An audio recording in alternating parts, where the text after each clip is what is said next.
El día de hoy llegamos a una nueva sección del libro de Hechos, como seguramente han visto en su boletín. Hechos 21, 17 hasta el capítulo 26, 32. Hemos titulado esta sección bastante grande, prácticamente de varios capítulos, prácticamente de 5 capítulos y medio. Dios cumple su plan. Dios cumple su plan. Dentro de esta sección en general tendremos varias divisiones y como normalmente lo hacemos, buscaremos explicar lo que el texto dice y aplicarlo a nuestra vida. El día de hoy vamos a los versículos 17 al 19, realmente 17 al 20, Hechos 21, 17 al 20 hasta la primera parte. Vamos a ver hasta dónde llegamos, esperamos llegar hasta esta sección el día de hoy. Hechos 21, versículos 17 al 20. Aquí en Hechos 21, 17 al 20, encontramos un patrón de Pablo para tu servicio a la iglesia. Un patrón de Pablo, un ejemplo de Pablo de 6 elementos para tu servicio a la iglesia. ¿Cómo servir a la iglesia? ¿Qué produce un servicio fiel a la iglesia?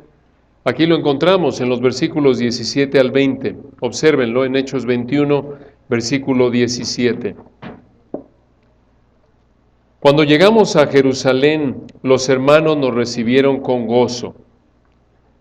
Y al día siguiente Pablo entró con nosotros a ver a Jacobo, y se hallaban reunidos todos los ancianos, a los cuales, después de haberles saludado, les contó una por una las cosas que Dios había hecho entre los gentiles por su ministerio. Cuando ellos lo oyeron, glorificaron a Dios y le dijeron: ya ves, hermano, cuántos millares de judíos hay que han creído y todos son celosos por la ley. Este es un gran texto, un gran texto. Nos presenta 6 elementos para tu servicio a la iglesia. Recordemos, sin embargo, el contexto. Aquí nos encontramos alrededor del año 56 al 57 después de Cristo. Pablo está concluyendo ya su tercer viaje misionero. Lo vimos desde el 18:23 hasta el 21:17. Y realmente en estos capítulos, de manera global, para que tengan una idea general de la dirección, el tema de estos capítulos, aquí vamos a estudiar en general cómo Dios cumple su plan perfecto en Pablo en 2 lugares. Aquí en Hechos 21, 17 al 26, 32, y vamos a estar repitiendo esto a lo largo de las siguientes semanas, si Dios quiere que estaremos estudiando este texto. Vamos a estudiar cómo Dios cumple su plan perfecto en Pablo en 2 lugares para recordarte que así es en tu vida. ¿Cómo es que Dios cumple su plan perfecto en tu vida?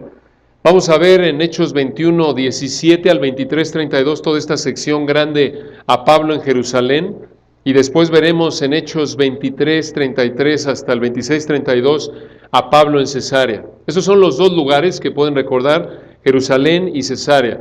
Esos son los lugares donde Dios lleva a cabo su obra en su plan de redención en estos capítulos. Entonces vamos a esta primera sección. Observen a Pablo en Jerusalén, aquí en Hechos 21, 17 hasta el 23, 32. Lo que vemos aquí cubre menos de 12 días, menos de 12 días.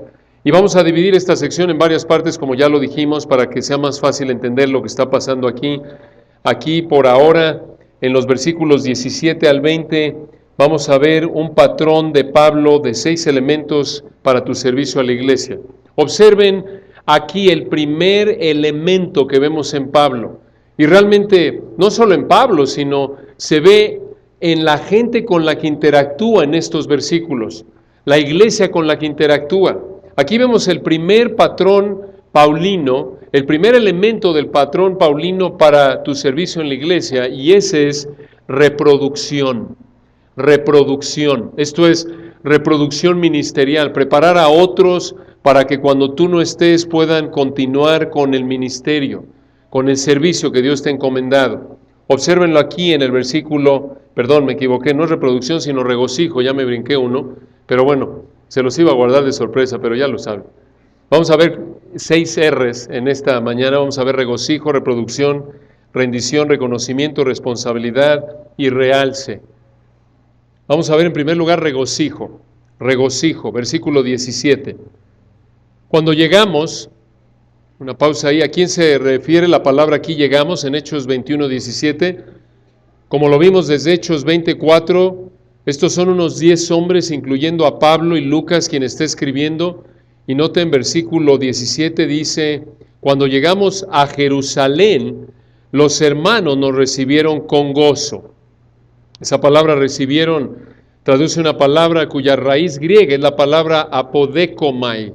Apodekomai, para los que están estudiando griego, en el Nuevo Testamento, apodekomai solo la usa Lucas en su Evangelio y en Hechos, y significa una recepción amigable.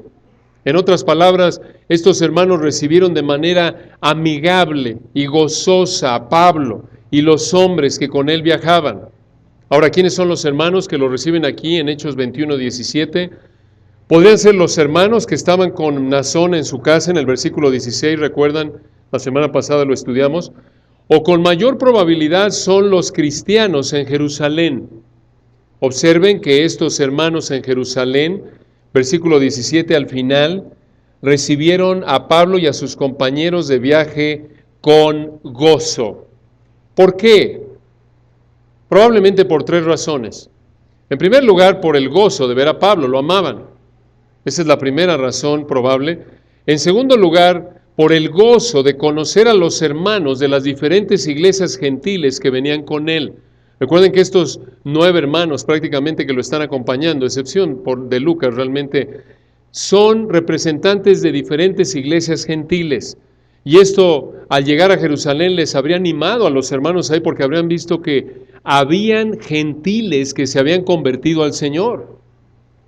Y otra razón probable por la que se regocijaron es que, en tercer lugar, aquí los hermanos en Jerusalén vieron la ofrenda enviada por las iglesias gentiles, porque recuerden que esta ofrenda se las había traído Pablo junto con estos hermanos para ayudarlos. Lo hemos visto estos desde Hechos 19, 21.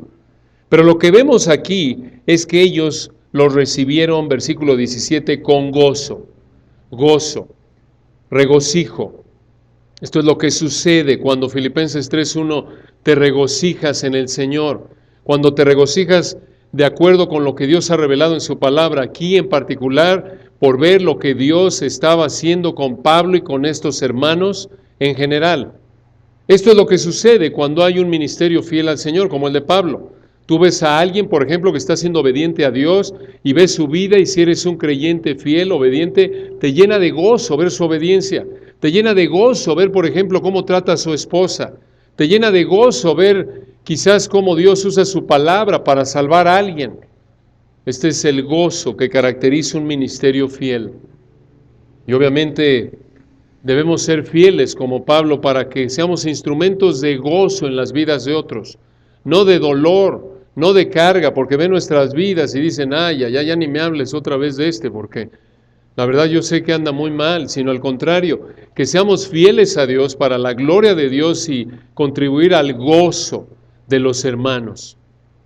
Entonces, el primer elemento de este patrón paulino de 6 para tu servicio en la iglesia es regocijo. Vean el segundo, ahí en el versículo 18, ahora sí, reproducción espiritual. Observen ahí lo que sucede, están en Jerusalén, ya llegaron, Hechos 21, 18. Y al día siguiente Pablo entró con nosotros a ver a Jacobo. Una pausa ahí. ¿Quién es Jacobo? Jacobo se llega a traducir Santiago a veces. Este Jacobo es el medio hermano del Señor. Recordarán que él era el líder de la iglesia ahí en Jerusalén, en donde estaba Pablo en ese momento. Esto lo estudiamos ahí en Hechos 15, 13. Ahora observan que Lucas dice aquí, versículo 18, que Pablo entró con nosotros a ver a Jacobo, y añade al final del 18, y se hallaban reunidos todos los ancianos. Recuerden, están en la iglesia en Jerusalén, versículo 17. Esta es la iglesia en Jerusalén. La pregunta es, ¿dónde están los apóstoles? ¿No es cierto? Porque los apóstoles, la última vez que los vimos en general, se habían quedado ahí liderando la iglesia en Jerusalén. ¿Dónde están los apóstoles? Digo, estamos en esa iglesia en Jerusalén. Ahí estaban antes los apóstoles. Por ejemplo, ahí en Hechos 8, versículo 1, habíamos visto a los apóstoles a cargo de la iglesia en Jerusalén. Dice aquí Hechos 8:1, por ejemplo, y Saulo consentía en su muerte, en la de Esteban, ¿recuerdan? En aquel día hubo una gran persecución contra la iglesia que estaba en Jerusalén, y todos fueron esparcidos por las tierras de Judea y de Samaria, salvo los apóstoles. Entonces, los apóstoles estaban ahí. ¿Por qué aquí en Hechos 21:17 Pablo se reúne con los ancianos y no con los apóstoles? Especialmente cuando él era apóstol. ¿No es algo raro? Claro, es algo raro, pero para entender por qué, la respuesta está en Hechos mismo. Ya hemos empezado a ver desde Hechos 12, Hechos 14, que la iglesia ya está en transición. Transición, escucha, del liderazgo de los apóstoles al liderazgo de ancianos, pastores, mismas personas, obispos. Recuerden, pastores, obispos, ancianos en el Nuevo Testamento se refieren a las mismas personas, vistas desde diferentes ángulos. Ya hemos visto que los apóstoles están dejando el liderazgo de la iglesia en Jerusalén y están pasándole la estafeta a la siguiente generación de líderes que son pastores, no apóstoles. Por ejemplo, desde Hechos 12, les recuerdo, lo estudiamos a fondo hace tiempo atrás en Hechos 12, versículo 1. Hechos 12:1, en aquel mismo tiempo el rey Herodes echó mano a algunos de la iglesia para maltratarles. Iglesia en Jerusalén. Hechos 12:2. Y mató a espada a Jacobo, hermano de Juan. Jacobo era uno de los apóstoles. Y Jacobo no fue reemplazado, lo estudiamos a detalle. Ahí adelante, por ejemplo, en Hechos 14:23, en el primer viaje misionero de Pablo, recuerdan, estudiamos que constituyeron en Hechos 14:23 ancianos en cada iglesia. Y habiendo orado con ayunos, los encomendaron al Señor en quien habían creído.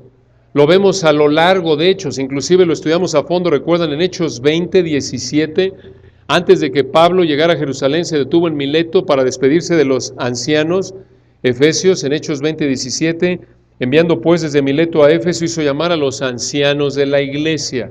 Igual en Hechos 20:28, por tanto mirad por vosotros y por todo el rebaño que el Espíritu Santo os ha puesto por obispos, por supervisores, para apacentar, para pastorear la iglesia del Señor. Entonces, recuerden que los ancianos, regresando a Hechos 21, versículo 18, los ancianos son los pastores, son los obispos. De nuevo, tres palabras diferentes para hablar de las mismas personas. Entonces, ¿por qué la transición? ¿Por qué ya los apóstoles están dejando de guiar la iglesia y ahora los ancianos están a cargo? Dos razones. Número uno, la iglesia está creciendo mucho. Recuerden que años antes, en Hechos 4:4, ya eran miles ahí en la iglesia en Jerusalén y simplemente eran 12 apóstoles en ese entonces. Con tanta gente que atender, los apóstoles están preparando ancianos para que ellos atiendan a las diferentes congregaciones, como Pablo lo acabamos de leer en Hechos 14:23, constituyeron ancianos en cada iglesia en su primer viaje misionero. Digo, imagínense, ¿cómo iban a poder 12, 13 hombres junto con Pablo enseñar y cuidar de tantas miles de personas? Si nosotros aquí con ustedes no nos damos abasto. Y somos 4 pastores, y siempre anhelamos servirlos mejor y trabajar mejor. Pero obvio, se necesitaban más líderes con miles de personas en este contexto, en ese entonces, y al necesitar más líderes para atender a más gente, los apóstoles, esta es la implicación, prepararon y establecieron pastores, ancianos. Entonces, esta es la primera razón por la que los apóstoles ya están entregando la estafeta de liderazgo a los pastores. Primera razón, la iglesia había crecido mucho. Y una segunda razón por la que los apóstoles entregaron las riendas de liderazgo en manos de los pastores. Es muy simple. Los apóstoles no eran eternos, eran mortales. Y al morir no hubo sucesión apostólica. ¿Qué significa esto? Cuando un apóstol moría, no hubo otro apóstol que lo reemplazara. Lo vimos ya en Hechos 12, 1 y 2. Cuando murió el apóstol Jacobo no fue reemplazado. Y una implicación práctica de esto, recuerda que tú también, igual que los apóstoles, eres reemplazable. Eso es parte de lo que Pablo dijo cuando dice en 2 Corintios 4, 7, pero nosotros tenemos este tesoro, hablando del Evangelio, en vasos de barro. Somos vasos, instrumentos de barro. Recuerden ese término, en ese contexto se refiere a contenedores de barro que se usaban prácticamente para que la gente fuera al baño. Y habla de la humildad de Pablo, habla de quiénes somos realmente, cómo se veía Pablo. En ese entonces ese era su excusado. Y no solo apunta a que Pablo se veía como alguien común y corriente de lo más bajo, sino también reemplazable. Porque así como la gente usaba esos contenedores para ir al baño, después de un tiempo se desgastaban y tenían que reemplazarlos. Y esa es la idea, somos reemplazables. Recuerda, somos desechables. Somos desechables. Vivimos en un cuerpo caído que se está desgastando de día en día. Y por ser reemplazables, necesitamos, escucha, reproducirnos en otros a quienes podamos entregarles las riendas del ministerio que Dios nos haya dado. Segunda de Timoteo 2:2, Pablo, recuerdan, le dijo a Timoteo, lo que has oído de mí ante muchos testigos, esto encargo a hombres fieles que sean idóneos para enseñar también a otros. Y ahí están las dos cualidades que debes buscar en alguien, a quien vas a delegarle, a quien vas a entregarlo, a quien vas a preparar para que le entregues la estafeta del ministerio que Dios te ha dado. Fidelidad y capacidad. Hombres fieles y aptos. Fidelidad y capacidad. Eso es lo que buscas en alguien. Eres un maestro de escuela dominical, empieza a buscar, orar porque Dios te dé a alguien, algún hermano capaz, fiel en primer lugar, quien puedas empezar a darle oportunidad de acompañarte, enseñarte, enfermas, no estás, como hoy, una ilustración clara en la soberanía de Dios. Roger no está y se enfermó antes del servicio, lo vimos a las 10 de la mañana, estaba aquí. A cualquiera de nosotros nos puede pasar eso, seas pastor o no, ¿no es cierto? ¿Y qué vas a hacer? Tienes la responsabilidad de la escuela dominical y como te enfermaste, pues diles que no hay estudio hoy. Bueno, a veces es inevitable, ¿no? Pero lo ideal es que tengas a alguien que te pueda cubrir, ¿no es cierto? Que te pueda cubrir. Entonces, este es otro elemento del patrón que vemos en este ministerio. En Pablo, claro, en la iglesia en Jerusalén, no solo regocijo, sino también reproducción. Y aquí entonces, observen, en Hechos 21, 18, dice que Pablo entró a ver a Jacobo y a los ancianos que estaban reunidos. De nuevo, estos son los pastores de la iglesia en Jerusalén. ¿Cuántos eran? Usa el plural, de nuevo, recuerdan, pastores. Toda congregación en el Nuevo Testamento como patrón es liderada por un grupo de hombres bíblicamente calificados llamados pastores. No hay congregaciones de un pastor. La única que hay, recuerden, es tercera de Juan 8 al 14, Diótrefes. Le encantaba la preeminencia, el poder, y por eso no quería compartir ni rendirle cuentas a nadie. Entonces, aquí nos dice, noten de nuevo el versículo 18, al final se hallaban reunidos todos los ancianos, plural. ¿Cuántos eran? No sabemos. Recuerdan que eran miles de creyentes. Les recuerdo de nuevo, años atrás, en Hechos 4:4 nos dice ahí, ¿cuántos eran en la iglesia en Jerusalén? Nada más los hombres. Escuchen en Hechos 4, versículo 4, pero muchos de los que habían oído la palabra creyeron, y el número de las varones era como 5,000. Si añades ahí a mujeres también, podría llegar a ser hasta 15,000 quizás. 10, obvio, con otros sus hijos que hubieran creído. Eran miles. ¿Cuántos ancianos habrían sido ahí en el versículo 18? Quizás decenas. No lo sabemos, por tener a miles de personas que cuidar, pero realmente no lo sabemos porque el texto no lo dice. Hay iglesias en la actualidad que por tener a miles de personas son 30, 40, 50 ancianos, pero no lo sabemos cuántos eran. El punto es que aquí los ancianos están a cargo, ahí se reúne Pablo con ellos, y de acuerdo con Hechos 24, 17, es probable que en esta reunión Pablo y los hombres que venían con él entregaran la ofrenda que traían para los necesitados de la iglesia en Jerusalén. Es probable que aquí en Hechos 21, 18 entregaron esta ofrenda.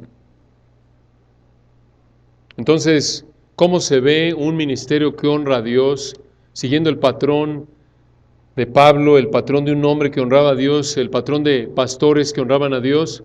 No solo vemos en primer lugar regocijo, no solo vemos reproducción, sino que también en tercer lugar vemos rendición. Rendición, esto es rendición de cuentas. Rendición de cuentas. Aquí, hermanos, esto es fascinante. Aquí vemos que Pablo no era un llanero solitario. Y esto es impresionante, hermanos. A pesar de que él era el apóstol Pablo, que ya para este entonces en Hechos 21 había escrito varias cartas del Nuevo Testamento, como ya lo hemos explicado, noten la humildad, noten el ejemplo de Pablo de pararse ante estos hombres. Ya vimos versículo 18, no hay ni un apóstol aquí más que él. Y en lugar de decir, señores, ya llegué, y todos, Pablo, bienvenido, el apóstol, siéntate. No vean la humildad de Pablo, versículo 19, a los cuales, esto es a los líderes del versículo 18 de la iglesia en Jerusalén, los pastores, a los cuales, versículo 19, después de haberles saludado, les contó una por una las cosas que Dios había hecho entre los gentiles por su ministerio. ¿Notan la rendición de cuentas? Pablo aquí les contó lo que Dios hizo en su tercer viaje misionero. ¿Dónde vemos eso? Lo estudiamos en Hechos 18:23 hasta el 21:17. El reporte de Pablo a estos pastores, noten, fue detallado. Observen su rendición de cuentas, versículo 19, a los cuales, después de haberles saludado, les contó una por una, hasta ahí. Esto les va a encantar a las mujeres. ¿Cómo les gustaría que sus maridos les contaran una por una todas las cosas que sus maridos hicieron en el día? Que cuando llegara su marido a su casa y les preguntara, oye cielo, ¿cómo te fue en el trabajo? Que el marido les contara una por una todas las cosas que pasaron ese día. Pero en lugar de eso, ¿qué le decimos a nuestras esposas, señores? Bien. En el mejor de los casos, muy bien, gracias. ¿Y a ti? Y entonces sí, cuando hacemos esa pregunta, ella se toma 30 minutos para contar una por una todas las cosas que hizo ese día. Y nosotros como maridos pensamos, ay, no le hubiera preguntado. Y es como algunos de nosotros, tu esposa responde o manda un mensaje de texto, un correo electrónico y envía una epístola. Es un volumen. Y tú respondes como algunos de nosotros con un sí, no. Ya muy profundo, luego te digo. Pero bueno, es parte de esforzarnos como maridos, escucharlas, amarlas. No por nada, recuerdan, Pedro dice, vivid con ellas sabiamente, de manera comprensiva. Y ustedes como esposas, ayúdenos, sean pacientes con nuestros diálogos tipo telegrama. Entonces, el reporte de Pablo a los ancianos en la iglesia de Jerusalén, versículo 19, noten, fue detallado. Les contó una por una las cosas que Dios había hecho entre los gentiles por su ministerio. Esto seguramente le habría tomado algo de tiempo. Especialmente, recuerden, estuvo 3 años en Éfeso. Le habría tomado algo de tiempo. Pero aquí vemos, hermanos, el principio de rendición de cuentas, resumido en esa hermosa frase que encontramos a lo largo del Nuevo Testamento y que llamamos los unos a otros, los unos a los otros del Nuevo Testamento. Eso incluye rendición de cuentas. Santiago 5, confesaos vuestras ofensas unos a otros, orad unos por otros. Nos tenemos que estimular al amor y a las buenas obras, en Hebreos 10, 24, 25. Rendir cuentas, ¿qué quiere decir? Obvio, ejerces prudencia, no vas con todo el mundo y le dices todos tus pecados, no. Con prudencia, claro, pero si estás luchando de manera apropiada, puedes decirlo, oye, ora por mí, un hermano fiel, cercano a ti, ora por mí, mira, estoy luchando con esto, o cómo vas con esto. Hay una rendición mutua de cuentas, ¿no es cierto? Hay un deseo de cuidarnos unos a otros. Y obvio, la actitud de Pablo aquí es que él viene a reportarle a la iglesia, a compartir lo que Dios ha hecho en su vida. Por eso recuerden en 1 Corintios 12, Pablo mismo dice, tenemos que gozarnos, cuando un miembro del cuerpo se duele, todos se duelen, uno se goza, todos se gozan. Eso implica que sabemos lo que está pasando en la vida del miembro para que, esto es la persona de la iglesia local, para que sepamos cómo gozarnos, cómo dolernos, ¿no es cierto? El fin de semana pasado, el domingo pasado, recuerdan, con el paso 3 de disciplina de los Rodríguez, todos nos dolemos y estamos orando. Inmediatamente después, en la soberanía de Dios, Toño anuncia el 55 aniversario de nuestros hermanos Gloria y Mario Urrutia, y todos aplaudimos. ¿Por qué? Nos gozamos. Eso es rendición de cuentas. Abrimos nuestras vidas, ¿se dan cuenta? Sí, con prudencia, sí, en amor. Dicen, no lo voy a hacer, no vaya a ser que alguien me hiera, me lastime. Esa es una actitud orgullosa. Claro que te van a lastimar en algún punto, porque así como eres tú de pecador, somos los demás. Y nuestro amor no va a ser perfecto. Por eso, de todos los unos a otros en el Nuevo Testamento, el que más veces se repite es ¿cuál? Amaos los unos a los otros. Busca el bienestar de otros de manera desinteresada. Eso es lo que necesitamos hacer. Si te va a fallar gente, no importa. Dios lo sabe, ¿no es cierto? Y sin embargo Dios te dice, involúcrate, esto es en el mandato de los unos a otros, ora unos por otros, abre tu vida, exponte a corrección, exhórtense unos a otros, aliéntense unos a otros. Es parte del cuidado. Nada de que no te metas en mi vida. Mi pecadito no me lo toques, no me hables de esta área. ¿Sabes qué? Eso lo más probable es que muestre orgullo en tu vida. Pero eso sí, quieres una relación hasta aquí, pero de aquí para acá, donde están tus, por así decirlo, tus esqueletos guardados, no entres por ahí, hermano, no. No te metas allá a la cocina. Eso normalmente muestra una actitud de pecado, de orgullo, ¿no es cierto? No una actitud humilde, que dice, ¿sabes qué? Duele, pero necesito oír esto.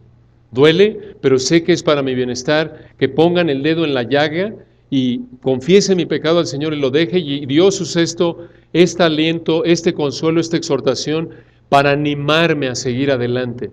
Eso es la rendición de cuentas, ¿no es cierto? No una perspectiva orgullosa, pecaminosa de que, ¿sabes que yo solo descargo mis cargas contigo tipo psicología? Voy a desahogarme, entre comillas. No. Eso es pecaminoso. Nada de que voy a expresar, voy a ventilar mi enojo. No peques. No, arrepiéntete de tu enojo, no nada de que, escúchame, quiero nada más un pañuelo. Esto es que me oigas y llores conmigo y aunque estés diciendo barrabasada y media, no me digas nada. No, eso es pecaminoso, ¿se dan cuenta? Eso es del mundo. Es tipo psicología que acuéstate que te oiga el psicólogo y dices todo tu pecado y medio y el otro, sí, ajá, entiendo, ajá, ¿y qué más? No, esto es rendición de cuentas, esto es la verdadera relación de creyentes genuinos, de abrirnos, de amarnos, de servirnos mutuamente, alentarnos unos a otros. Hagan un estudio cuando puedan de los unos a otros a lo largo del Nuevo Testamento. Y obvio, hay partes donde nos regocijamos, nos dolemos, nos confrontamos, así es. Dios usa el cuerpo de Cristo para crecer. Quítate si es que tienes esa manera de pensar pecaminosa de que la gente está para oírme a mí y si peco, que no entren a mi vida porque me tienen que respetar. ¿Sabes qué? Si esa es tu actitud, no entiendes lo que es la rendición de cuentas, la convivencia entre los creyentes en el Nuevo Testamento. Y sí, algunos de nosotros, ya lo hemos dicho, algunos quizás hemos sufrido porque alguien nos traicionó, porque nos abrimos y ahora optas por cerrarte como ostra y no me vuelvo a abrir. No es la actitud. Pídele perdón a Dios si es que estás amargado, enojado, y de nuevo, sigue adelante, porque así como te han ofendido a ti, seguro tú has ofendido muchas veces a otros. Y allí es donde entra también el soportándose y perdonándose unos a otros. Colosenses 3, ¿se dan cuenta? El Señor lo sabe. Señor lo sabe, pero a través de los pecados de otros nos enseña a amar, nos conforma a la imagen de Cristo. Y de nuevo este principio tan importante, fíjense, Pablo pudo haber dicho ahí en el versículo 19, ¿saben qué? No les voy a contar nada de estos señores, sáquense a volar, yo soy un apóstol, que yo no quiero ahí que Jacobo va a decir, oye Pablo, a ver, momento, detente ahí en eso, ¿por qué hiciste eso, Pablo? ¿Por qué eso del teatro en Éfeso cuando te estaban persiguiendo? ¿Por qué no le entraste allá a los golpes, Pablo? Cobarde. Pablo no dijo, no, ¿se dan cuenta? Aquí vemos rendición de cuentas, un elemento vital en la vida cristiana, hermanos. De nuevo, no puedes crecer espiritualmente solo con tu estudio bíblico y vivir aislado de la interacción con el cuerpo de Cristo. No puedes. Tu crecimiento espiritual se va a ver mermado, se va a ver afectado. No es coincidencia, hermanos, que cuando alguien está viviendo en pecado, no quiere abrir su vida a otros. ¿Por qué? Porque sabe que está, ¿qué? Mal. Claro. ¿No es cierto? Por supuesto. Entonces, necesitas rendir cuenta, necesitas que te ayuden y tú necesitas ayudar a otros. Eso es el cuerpo de Cristo. Entonces, aquí vemos no solo regocijo, reproducción, rendición, sino también noten aquí en nuestro pequeño bosquejo, en cuarto lugar, vemos reconocimiento. Reconocimiento. Ahí mismo, obsérvenlo en el versículo 19. A los cuales, recuerden, Pablo está dando este reporte a estos pastores, y nos dice el versículo 19, a los cuales, después de haberles saludado, les contó una por una, y escuchen esto, este reporte detallado, noten, les contó una por una las cosas que Dios había hecho. Hasta ahí. Esto es reconocimiento. ¿De qué? De que Dios es el que lo hizo, no Pablo. Él reconoce que Dios lo hizo. De manera implícita reconoce el poder, la soberanía de Dios en la conversión de los gentiles durante el tercer viaje misionero. Y de manera apropiada Él dio todo el crédito a Dios por lo que Dios había hecho en Hechos capítulos 19 al 21. Piensen en esto como lo estudiamos en esos capítulos. En Hechos 19 al 21, Dios hizo que pudiera llegar a los lugares que viajó, viajando más de 1000 kilómetros, recuerdan, cientos de kilómetros. Dios hizo que pudiera fortalecer a los cristianos que visitó durante este tercer viaje misionero. Dios hizo que predicara en Éfeso. Dios hizo que hiciera milagros en Éfeso. Dios hizo que se salvaran varios en Éfeso, al grado que estuvo enseñando, recuerdan, en la iglesia de Tirano 2 años. Dios hizo que se levantara una iglesia en Éfeso. Dios hizo que Pablo estuviera 3 años con los pastores de la iglesia en Éfeso. Dios hizo que Pablo no muriera en manos de la multitud incrédula, recuerdan, en el teatro de Éfeso. Y Dios hizo, escuchen, que llegara con este grupo de hombres de las iglesias gentiles con ayuda financiera. En conclusión, Dios hizo, noten esas palabras, versículo 19, Él les contó una por una las cosas que Dios había hecho entre los gentiles por su ministerio. Dios hizo que Pablo pudiera predicar a los gentiles y que hubiera gentiles que creyeran. ¿Pudo haber hecho Dios que todos los habitantes gentiles se convirtieran? Claro. ¿Pudo haber hecho Dios que todos los judíos que vivían en Éfeso creyeran? Claro. ¿Lo hizo? No, no en este punto. ¿Por qué? La implicación es que Dios no lo quiso así en ese momento. Escucha, no es que Pablo no era lo suficiente, ni había pecado en su vida, ni le faltó predicar, no. Dios permitió que muchos en Éfeso no creyeran, y lo vemos reflejado en esa multitud. Recuerdan que odiaba a Pablo en el teatro efesio, encabezados por el platero Demetrio, en Hechos 19. Noten qué lección de la soberanía de Dios. Necesitamos aprender a descansar en la soberanía de Dios. ¿Se dan cuenta? Sí, como Pablo debes cumplir tu responsabilidad como él, de ser obediente a Dios, pero finalmente Dios hará lo que quiera y debes descansar en eso y regocijarte en ello. Como lo veremos en un momento en el versículo 20, si nos da tiempo. Tenemos que tener la actitud, hermanos, de Santiago 4, recuerdan, de dependencia de Dios, de confianza en Dios. Si el Señor quiere, viviremos y haremos esto o aquello.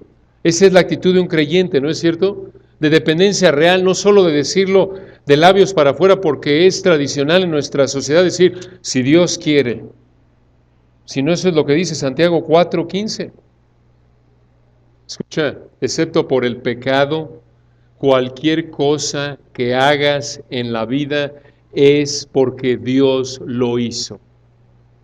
Cuando miras atrás en retrospectiva, excepto por tu pecado, cualquier cosa que enfrentes, que hagas, puedes decir como Pablo en Hechos 21:19, esto es lo que Dios ha hecho. Y escucha, inclusive el pecado está bajo su control soberano. Y aunque Él no lo aprueba ni lo comete, Él lo permite y usa para sus propósitos perfectos. ¿Qué verdad, no es cierto? Entonces, como madre, como padre, como joven, como soltero, como abuela, como viuda, sea cual sea tu etapa en la vida, al mirar atrás puedes decir, esto es lo que Dios hizo. Claro, permitió el pecado para su gloria, pero necesitas descansar en Dios y necesitas cumplir con tu responsabilidad, claro, por supuesto. Esto nos lleva al quinto elemento del patrón paulino para tu servicio en la iglesia, no solo regocijo en primer lugar, no solo reproducción en segundo lugar, no solo rendición de cuentas en tercer lugar, no solo en cuarto lugar reconocimiento, sino en quinto lugar noten responsabilidad. Responsabilidad. Noten versículo 19 de nuevo.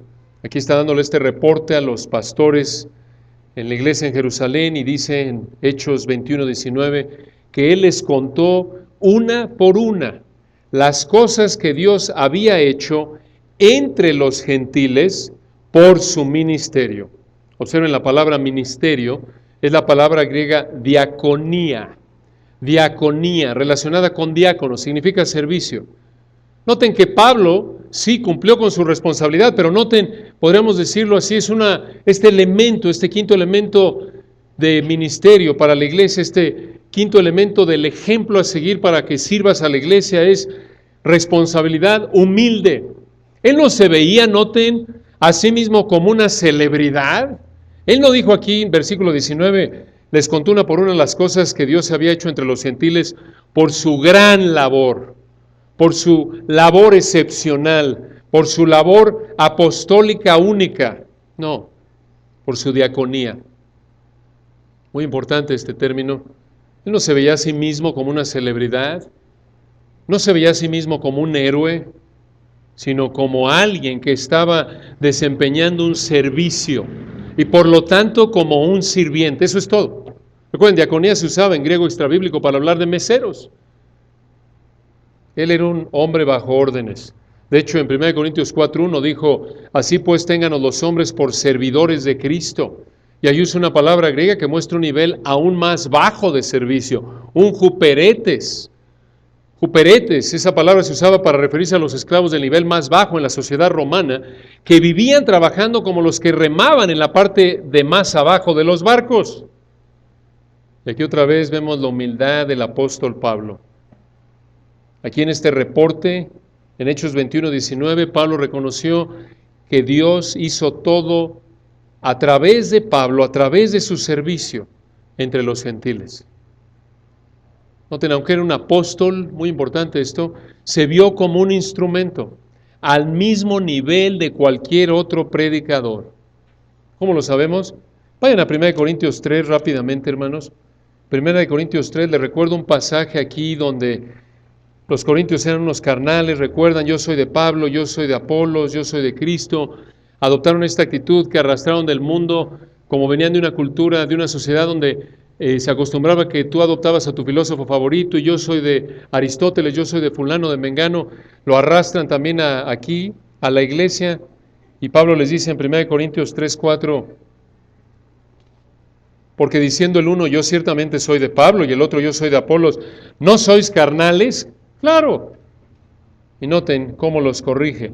Versículo 5, 1 Corintios 3:5. ¿Qué pues es Pablo y qué es Apolos? Servidores por medio de los cuales habéis creído. Y eso según lo que a cada uno concedió el Señor. Noten cómo se coloca al mismo nivel que Apolos. Somos iguales, aunque él era apóstol, aunque Pablo era apóstol y Apolos no, ¿se dan cuenta? Toda la gloria es Dios, para Dios. Versículo 7, versículo 6, yo planté, Apolos regó, pero el crecimiento lo ha dado Dios. En otras palabras, Apolos y yo estamos al mismo nivel.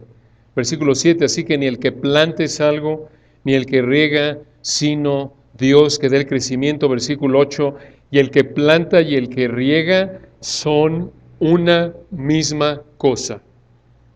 ¿Te dan cuenta? Sí, debes cumplir con tu responsabilidad, pero así debes verte, como un instrumento de Dios, al mismo nivel de cualquier otro cristiano a quien Dios usa para extender su reino, aunque Dios en su gracia te haya concedido ciertos privilegios al servirle, necesitas mantener esto en mente. Porque aquí en el contexto, la manera, aquí Pablo está promoviendo la unidad en la iglesia Corintia, y para ello necesita humillarse y colocarse al mismo nivel de Apolo, ¿se dan cuenta? Pero este es clásico. En una iglesia donde hay líderes que se quieren elevar por encima de los demás, terminas con una situación corintia. Porque la gente empieza a seguir al prominente muchas veces. Y yo voy con este y yo con aquel. No, no, no, no. Todos somos iguales.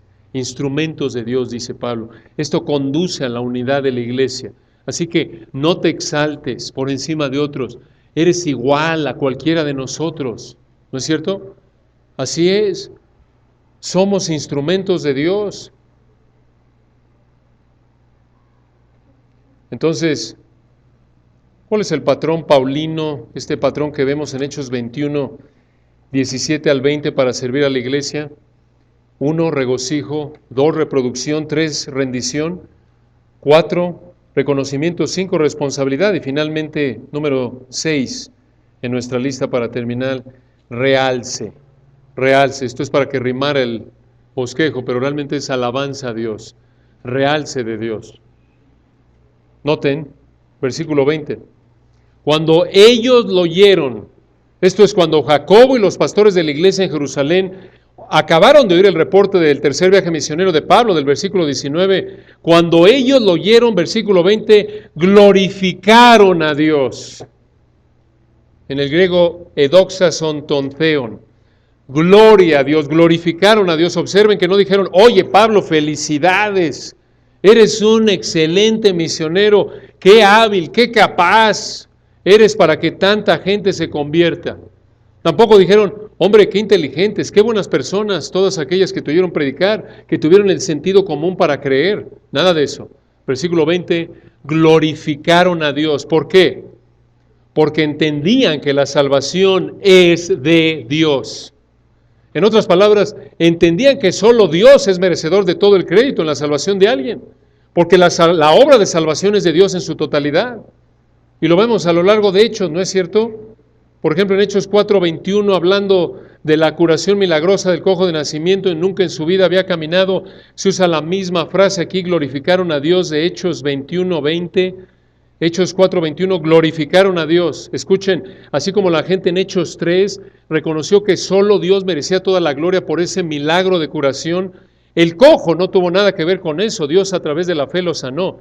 Así también los líderes de la iglesia en Jerusalén reconocieron en Hechos 21 que solo Dios merecía toda la gloria por salvar a los gentiles del tercer viaje misionero de Pablo.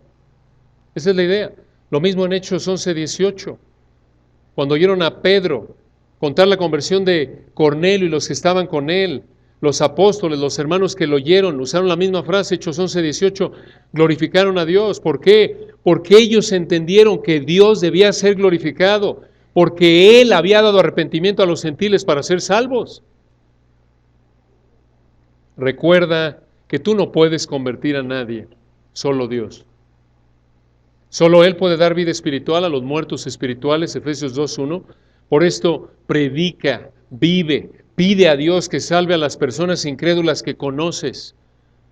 Cuando vives como Pablo, cumpliendo con tu responsabilidad, como lo vemos en Hechos 21, cuando estás reconociendo que Dios es el que hace todo a través de ti, lo que hace es que tú y los que te rodean, cuando ven lo que Dios hace a través de ti, esto glorifica ¿a quién? A Dios, así debe ser. Es el principio y el fin de todo. Igual, 1 Pedro 4, 10, 11, cada uno según el don que ha recibido, ministrelo, esto es, úselo para servir a otros. Como buenos administradores de la multiforme gracia de Dios.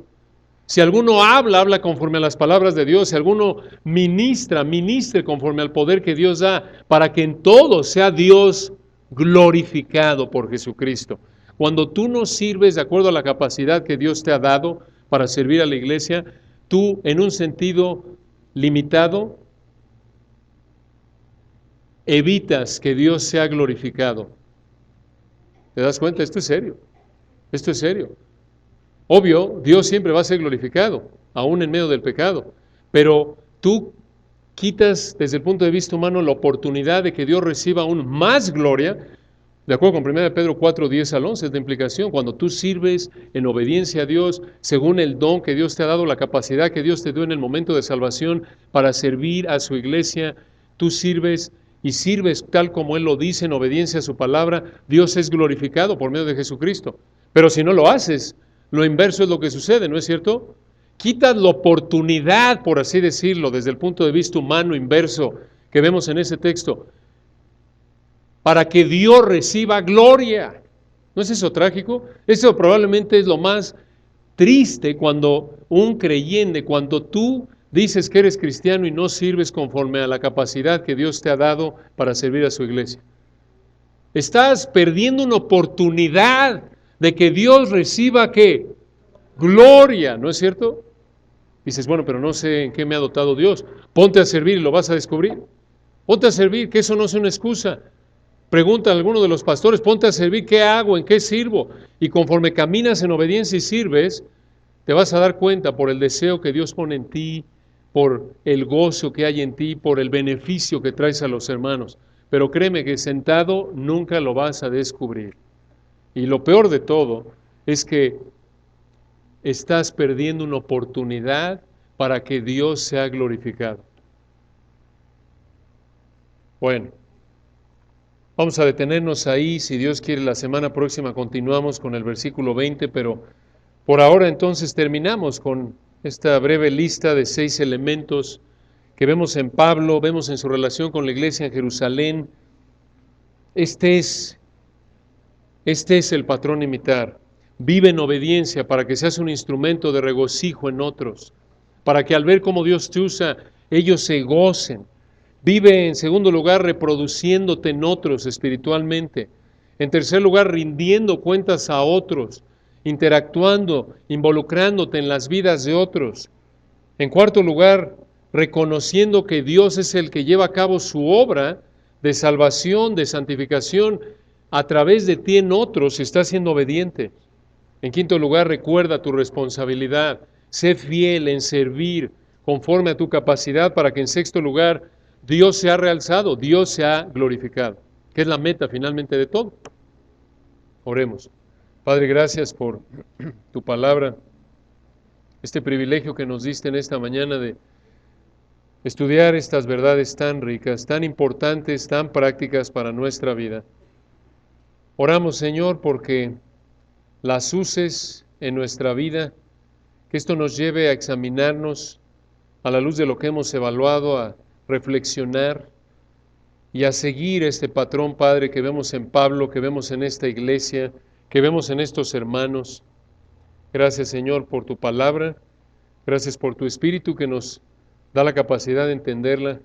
Que no seamos oidores, olvidadizos, sino hacedores para tu gloria. En Cristo Jesús. Amén.